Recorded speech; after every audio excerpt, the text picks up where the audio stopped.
দর্শক, বাংলা মিডিয়া টিমের কাছে অভিযোগ আসে প্রতারণা করে বিবাহ করার পর সেই স্ত্রীর কাছ থেকে লক্ষ লক্ষ টাকা সহ কোটি টাকার সম্পদ ও বাড়ি হাতিয়ে নিয়েছে পান্নু নামের একটি লোক।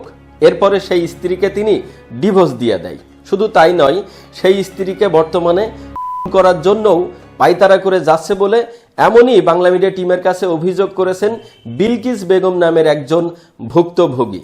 দর্শক, ঘটনাটি গাজীপুর সিটি কর্পোরেশন কাশিমপুর থানাধীন এলাকায় শৈলডুবি গ্রামের ঘটনা। সম্পূর্ণ আমার টাকার জমির বিয়ে করছিল আমার বাপের।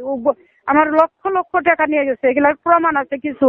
আমার যা দখল করছে, আমার বাসায় ঢুকতে দেন, এমনকি আমার গ্রামের ভিতর ঢুকতে দেন। আমি ভয়তে করার জন্য বহু চেষ্টা করতেছে। দাও আমারে কতবার মারপিট করছে। আচ্ছা, এই ব্যাপারে আপনারা থানায় অভিযোগ করেন নাই? হ্যাঁ, কয় কি ওরকম 100টা অভিযোগ করছি। উপরে হাসিনার ব্যাগ নেই আমি এইসব কইয়া থানার লোক তখন ভয় পেয়েছে। 3 তলায় 4 তলায় 22.5 লক্ষ টাকা আমি খরচ করছি। সম্মানিত দর্শক, বিলকিস বেগমের আংশিক অভিযোগ আমরা আপনাদেরকে শোনালাম। এরপরে যাই আমরা পান্নু সাহেবের বাড়িতে। চলুন দেখা যাক এই সম্পর্কে পান্নু আমাদেরকে কি বললেন। আপনি কি বিলকিস নামে কাউকে চেনেন? হ্যাঁ, উনি আমার সাবেক ওয়াইফ ছিলেন। ওনার মার্চের 16 তারিখে তাকে ডিভোর্স দিয়ে দেওয়া হয়েছে। কত বছর সংসার করার পর ডিভোর্স? 28 বছর ধরে রাখছিলাম, আর পারি নেই। আমি তাকে দিয়েছি, এই যে কাগজপাতি আছে আমার কাছে। আমি বাস্তব এইখানে জমি যেটা কিনেছি, এইখান থেকে আমি তাকে 9% জমি দিই। 9% জমি তাকে আমি দিয়েছি, বুঝলেন। পরবর্তীতে আরও 6% কেনা হয়েছে তার নামে।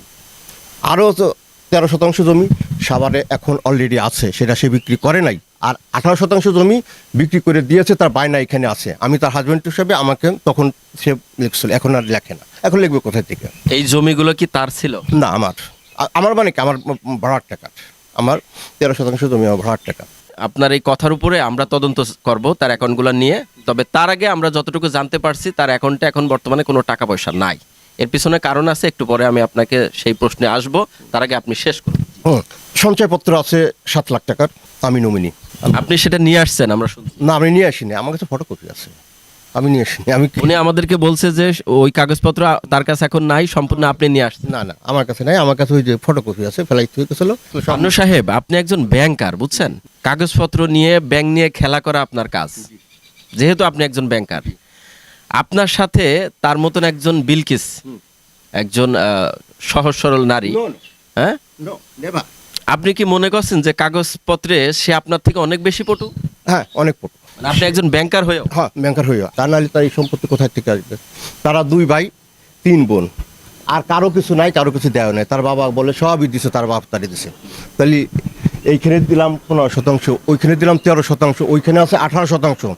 এগুলো কি আপনি দিচ্ছেন? এগুলো আমার দেয়া। কিন্তু তার অভিযোগ হলো যে আমি আমার বাপের বাড়ি থেকে এনে তারপর এগুলো করছি। এইটা কি আপনি কি বিশ্বাস করতে পারেন? আপনার ভাই আছে, আপনার বোন আছে। না, এটা বাংলাদেশে অবিশ্বাস করার মতন তো কিছু নাই, কারণ এরকম ঘটনা তো ঘটে। আচ্ছা, ঠিক আছে, সেটা ঘটলে আপনি হয়তো মানতে পারেন, সেটা আপনার ইচ্ছা। আপনি তদন্ত করেন, তদন্ত করে দেখেন। হ্যাঁ, আর আমারও লোনের কাগজপাতি আছে, যা কিছু আছে আপনি সব দেখে। বাড়ি সম্পর্কে একটু বলেন। এই মহিলা প্রথম অবস্থায় তার অভিযোগ এরকম যে আপনি তাকে বিবাহ করার পরে টাকা পয়সা আনার পরে এই বাড়িটা করছে, এরপরে তাকে এই বাড়ি পাওয়ার পরে আপনি ডিভোর্স করে দিয়েছেন, অর্থাৎ প্রতারণা করছেন। না, আমি এটা সম্পূর্ণ মিথ্যা কথা। আপনাদের ডিভোর্স হয়েছে কত বছর? এই যে 4 বছর হয়ে গেছে। 4 বছর ডিভোর্স হয়েছে। আমি শুনছি আপনাদের দ্বন্দ্বটা প্রায় 20 বছরের, এটা কি সঠিক? হ্যাঁ। ডিভোর্স হওয়ার কারণটা কি ছিল, আমাকে একটু ওইটা বলবেন? সে স্বামী হিসেবে আমাকে আর মেনে নিতে পারতেছিল না। আচ্ছা, আরেকটা প্রশ্নের উত্তর দেন যে আপনার নামে কয়টা মামলা দিয়েছে আপনি? এই যে 11টার মতো মামলা আছে, সব মামলা একের পর এক মামলা। এগুলি সব মামলা দেখে একের পর এক মামলা। এটাও মামলা সব। মামলাগুলো কোন কোন থানায় আছে? কোর্টে মামলা করছে, কোনো থানায় করে নাই? না, থানায় করে পারে নাই, থানায় পুলিশ আসছে। এবং এটা এর আগে। আচ্ছা, আমরা শুনছি না, এক মিনিট, আমি শুনছি যে এই জন্যই আপনাকে এই প্রশ্নটা আমি করলাম যে তার অভিযোগ যে আমি থানায় অভিযোগ করলে পুলিশ যখন অভিযোগের তদন্ত করতে যায়, ও বলে কি যে আমার সাবেক প্রাইম মিনিস্টারের নাম বলে, যে আমার ফুপু বা আমার খালা বা আমি তার আত্মীয়, এইসব কথা বললে পুলিশ ওখানে ভয় পায় এবং তার এই মামলাগুলো আর অভিযোগ থেকে আর মামলাতে পরিণত হয় না। আপনি নাকি সাবেক প্রাইম মিনিস্টারের আত্মীয়, শেখ হাসিনার আত্মীয়। তার সাথে আমার দেখা হয় না। কেন? আমি এখন বাড়ি যদি গোপালগঞ্জ, বুঝে শুনে কথা বলেন। ওনার জন্মই মিথ্যা। যত রকমের ক্ষতি করার দরকার, সব রকম সে ক্ষতি সে করছে। এই যে মামলাগুলো করতেছে, তা আমার টাকা দিয়ে আমার মামলা করতেছে, তা নাহলে সে মামলা করতে পারতো না। আমার টাকা দিয়ে আমাকে মামলা করতেছে।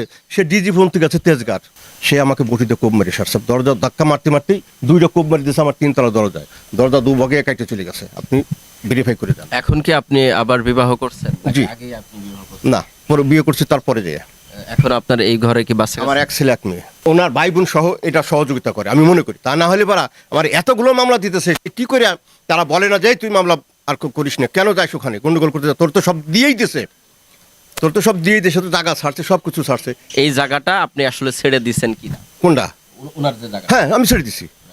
এটা কিন্তু অন দ্য রেকর্ড থাকলো দর্শক, আপনারা শুনবেন আমি ছেড়ে যে দিছি। জনাব আমার কোনো অভিযোগ পান্নু সাহেব তিনি নিজ মুখে বললেন যে তার যে প্রাক্তন স্ত্রী বিলকিস, তার যে 15% জায়গা সেটা তিনি ছেড়ে দিয়েছে।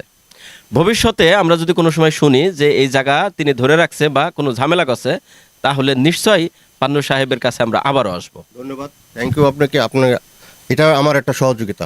এই বাড়িটা 5 বছর বাইন্দা করছি আমি, 3 তলা। এই 3 তলায় বাবা আমি অনেক অনেক অত্যাচার ভোগ করছি। কি রকম ওনার সাবেক স্ত্রী? হ্যাঁ, সাবেক স্ত্রীর লেগে উনি তো গেছে সকাল অফিসে, 2টা বড়ই খায়, 2টা এই পেয়ারা খায়, মানে লাগাই দেয় গন্ডগোল, মানে এমন গন্ডগোল না। আপনাকে একটা কাম দিছে, আপনার লাইট তেবার করবো, উনি মানুষগুলো সব শয়তানি কল্পনার মানুষ। মানে কইলাম তো 5টা বছর আমি অতিষ্ঠ হয়েছে এই বাড়ি করতে করতে, লাস্টে পানু বেড়ে মাপসাই পাই পারতাম না। তো পানু ভাই সরল মানুষ, এটা আবার জানাম ফেরা দেখেন কি করবেন, এটা বিচার আনে করে দিলাম আমরা। আচ্ছা জি, আপনাকে ধন্যবাদ। আপনি তো আর কিছু বলবেন না নিশ্চয়? জি, আপনাকে ধন্যবাদ। দর্শক শুনছিলেন